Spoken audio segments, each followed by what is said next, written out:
विजित financial के Gaurang Shah. Gaurang sir, thank you so much आज समय देने के लिए। बहुत शुक्रिया। बताइए सर, एक बार एक काम कीजिए, आपने एक बार फिर से अपनी बजट को लेकर रीडिंग हमसे शेयर कीजिए कि आपने क्या नोटिस किया, क्योंकि हमने देखा कि मार्केट ने जो रिएक्शन देना था कंजम्पशन वाले शेयरों पर दिया, केपेक्स वाले शेयर, इंफ्रा वाले, डिफेंस, रेलवे, ये शेयरों की पिटाई हुई है। तो एक लाइनिंग हमने देख ली थी शनिवार के दिन। ही आपकी रीडिंग क्या कह रही है कि अब बाजार का टिल्ट किधर होने वाला है, और अगर कोई शेयर आपको लगता है कि आपको बताना चाहिए निवेशकों को थोड़ी लंबी अवधि के लिए, तो आप उनके भी नाम लीजिए। धन्यवाद अभिषेक, आपका सभी को प्रणाम और शुभ प्रभात हमारे तरफ से। तो शनिवार को जुड़े थे हम प्रातःकाल में बजट से पहले, और हमने जिन क्षेत्र पर बातचीत की थी कहां पर आवंटन और जोर पकड़ सकता है, तो वहां पर रक्षा क्षेत्र, ऊर्जा उत्पादन, निर्माण कार्य और रेलवेज और खपत से जुड़ी हुई एक अनुमानित ये भी कहा था कि शायद प्रोत्साहन मिलेगा खपत को बढ़ाने के लिए, और वही हुआ है। बजट को लेकर के मेरे ख्याल से एक प्रतिक्रिया जो आनी थी वो शनिवार को हमने देख ली है।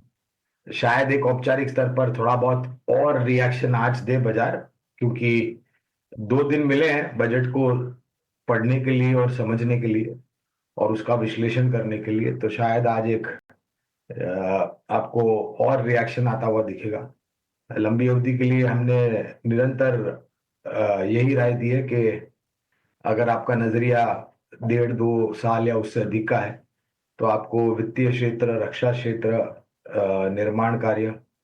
तो यहाँ से एक कंपनी जो जुड़ी है, शायद इसका जिक्र मैंने पहले भी किया होगा हमारे चैनल ईटी नाउ स्वदेश पर, वो है एनसीसी लिमिटेड। जिस प्रकार से निर्माण कार्य की बात की और जिस प्रकार से आवंटन हुआ है, हमें लग रहा है कि ये एक क्षेत्र है निर्माण कार्य, इंफ्रास्ट्रक्चर, जो अच्छा खासा योगदान दे सकता है। और एक जो खपत से जुड़ा हुआ आ, ये जो क्विक कॉमर्स, और हमने प्रतिक्रिया दोनों पर देखी, स्विगी पर और जोमेटो पर भी अच्छी प्रतिक्रिया हमने देखी। तो अगर किसी का लंबी अवधि का नजरिया है तो जोमेटो पर डिस्क्लोजर देना चाहेंगे। लंबी अवधि के लिए हमारी खरीदारी की राय है। और स्विगी पर हमने, और ये आईपीओ के नीचे भी फिसला था स्विगी का शेयर, तो यहाँ पर भी हमने लॉन्ग टर्म, लंबी अवधि के लिए आईपीओ में निवेश की राय दी थी।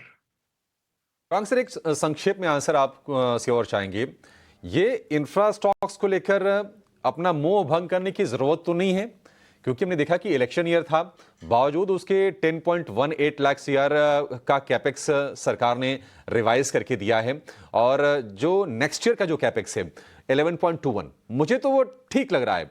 हालांकि थोड़ा सबड्यूड रिएक्शन रहा है बाजार का इन स्टॉक्स को लेकर, मतलब निराश होने की जरूरत तो नहीं है ना इनको लेकर। निराशावादी है तो फिर आपको मेरे ख्याल से बाजार में आने के लिए सोचना चाहिए अभिषेक, क्योंकि अगर आप निराशा को लेकर के आगे बढ़ते हैं तो आपको निराशा ही हाथ में प्राप्त होगी। और एक बात मैं ये भी कहना चाहूंगा, और जो मैंने ये भी बताया था मैंने शनिवार को, कि बजट एक माध्यम है, एक प्लेटफॉर्म है जहां से सरकार नीतियां वगैरह वगैरह जो बही खाता है वो रखते हैं।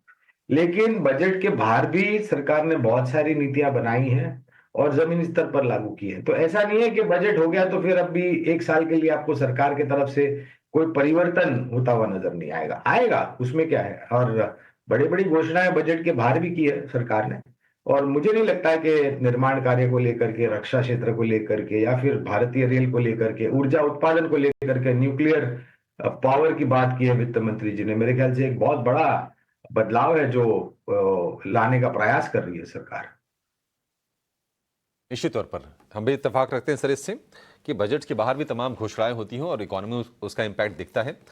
बजट थोड़ा सा डिटेल्ड एक डॉक्यूमेंट हो जाता है अर्थव्यवस्था की नीतियों के लिहाज से। एक छोटे से